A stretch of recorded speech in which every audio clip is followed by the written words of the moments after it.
Let me just probe you further on something you mentioned. You might get some pushback for saying, there's no significant anti-Semitism in the UK. What would you say to someone who's experienced it? Maybe Jewish people going about their daily lives. Would paraphrasing what they might say, are you denying our experience of everyday anti-Semitism in the UK? Well, first of all, yes, I'm not blaming them, but Jews tend to be paranoid on that particular issue. There's a very famous film, Woody Allen's Annie Hall, and if you ever watch it, it's a very excellent film. Very funny, extremely funny. Maybe it's Brooklyn Jewish humor, but it's funny. You get it anyway.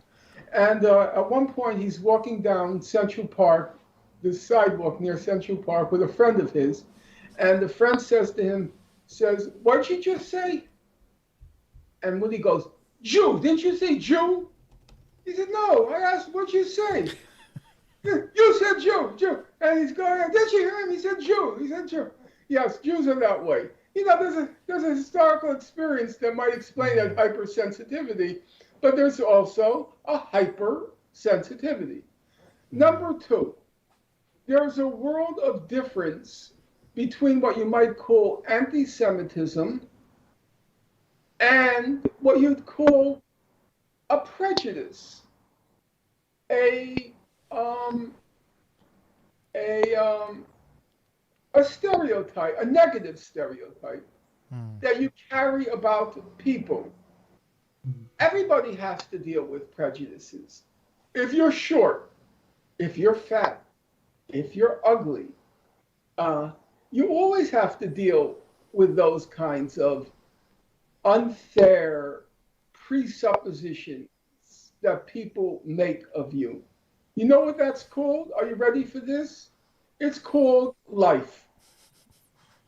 You know, if you're bald, you're not happy that you're bald, and people make, unfair assumptions about you if you're bald. Um, that's just life. So I don't think there's any grounds to Hmm. foment a hysteria if somebody carries around a negative stereotype of you. Yeah. Jews are cheap. Okay, fine. Not a pleasant thing to have to deal with. Muslims beat their wives, or Muslim women are repressed. Okay, not a pleasant thing to have to deal with. Um, there are all sorts of prejudices about Some, Asians. some will say that this creates a hostile environment, Professor, Right, and but that, that's it's look, conducive of. that's an excellent point. Hmm.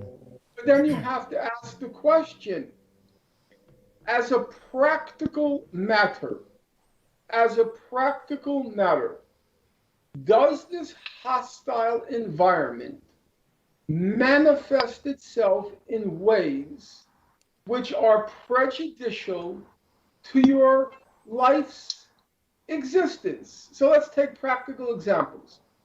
Hmm. Are Jews discriminated against housing in the UK? Do they have problems renting a home or purchasing a home in the neighborhood because they're Jewish? Is there any evidence of that? Not that we know of. Are Jews discriminated against in employment? Is there any evidence that any employer will not employ you because you're Jewish? Any evidence? I'm not even talking about 5%. I would like to see 1%. 1% who will not employ you because you're Jewish. Education. Is there any institution of higher learning in the UK which, looking at your application and seeing a Jewish last name, will not give you entry? Is there one? Media. Is there a single media outlet, one major media outlet? Maybe George Galloway's media outlet, but a major media outlet that will not hire you as a broadcaster, or if it's publishing a journal, will not hire you because you're Jewish? Is there any? Actually, the truth is it's just the reverse. If you're Jewish, you probably have a much better chance of getting into a law firm because you're Jewish. You probably have a much better chance of getting into the academia if you're Jewish. So, as a practical matter, it used to be that when you fought bigotry, you fought it by trying to ensure equal opportunity of rights in housing, in education, in Employment. in what'd you say? Employment. Yeah. Yeah, that's what it meant.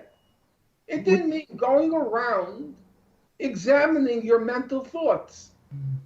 Because I don't care if you're the most devout Muslim on earth, all the time thoughts are going through your head, which you wish they weren't going through your head, but they go through your head.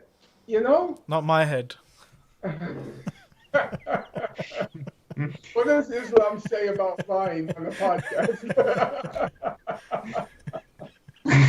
And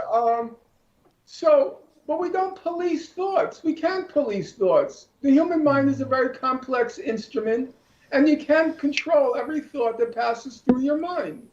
So the issue is when you say hostile working environment or hostile environment, I want to see how that is manifested concretely and which then impinges or constrains your life's opportunities, your ability to realize through your efforts and natural gifts, your dreams in life.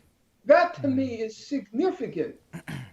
But if you're asking me to police somebody's thoughts, A, I don't think it can be done. And B, as the German folk song says, die Gedanken sind frei, thoughts are free. I don't want anyone policing thoughts or indicting me for a, so to speak, politically incorrect thought that might pass ephemerally through my mind.